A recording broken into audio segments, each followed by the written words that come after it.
In 1944, a dinosaur called a Godzillasaurus was spotted in the battle between the Americans and Japanese forces on Lagos Island. The dinosaur helped the Japanese troops by fighting off the American forces. The dinosaur was badly wounded, but was able to recover from the battle. After nuclear testing near the Lagos Islands in 1954, a giant monster named Godzilla attacked the city of Tokyo. The Japanese military assumed this to be linked to the same dinosaur spotted in 1944. 59 years later, a new monster appears named Varan. Varan and Godzilla both attack a nuclear power plant looking for energy. The Japanese army could not fight off both monsters. The cosmos warned humanity about using nuclear energy, but we didn't listen. The cosmos then set down their guardian monsters to stop the threat. General Cousins and Lieutenant Amy spot Godzilla on Monster Island going after another power plant. One of the guardian monsters, named Anguirus, had been sent down to stop Godzilla, but was defeated. Godzilla managed to absorb more energy, thus becoming more powerful. Cousins and Amy then spot Varan and Godzilla headed toward another power plant, and they end up clashing. Varan, unable to fight against the might of Godzilla's ever-growing power, ran away and headed towards Osaka to consume more nuclear energy. In Tokyo, Rodan and Mothra have awoken to stop Godzilla. Unfortunately, Rodan decides to fight Mothra to prove he is superior, and so that he can fight Varan and Godzilla himself. Rodan then runs off towards Osaka to fight Godzilla and Varan. Mothra chases closely so she can stop all three monsters, thus beginning the events of the Osaka incident. The fight was a brutal one, but alas, Godzilla managed to get so much nuclear energy. With Godzilla killing Varan, Rodan, and Mothra, Osaka was defenseless, and Godzilla began his reign of terror. After the chaos, Godzilla returned to the sea and disappeared from the site. 2 years after the events of the Osaka incident, Godzilla is still MIA.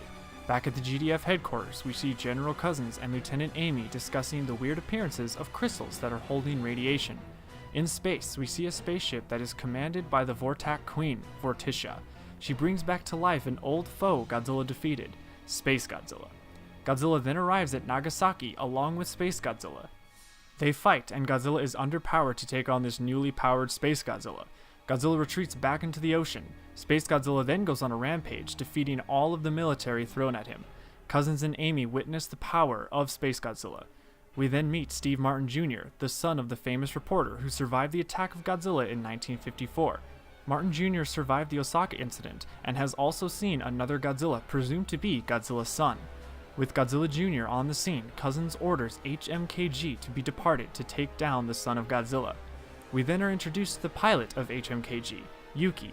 Steve and Yuki get into an argument over how to deal with the problem. Yuki then goes off to fight Godzilla Jr. HMKG faces off against Godzilla Jr. and defeats him. Jr. retreats back into the ocean, and HMKG returns to the GDF base. Yuki feeling proud, Steve disagrees on how Yuki is reckless with fighting these monsters. Steve then finds Yuki in his room. We learn that Yuki is jealous of Amy since she got the rank of lieutenant before he did. He wanted to be Cousins' right-hand man. Amy became lieutenant because her and Cousins are childhood friends. Steve then asks Yuki what HMKG runs off of. Yuki says it is ran off of nuclear energy, which is why the monsters have been showing up. Yuki kept this secret from everyone, including Cousins. Steve then tells Cousins, and he is disappointed, but they still need to send out HMKG to defend Japan. Steve is angered at this and leaves the base, assuming he went back home.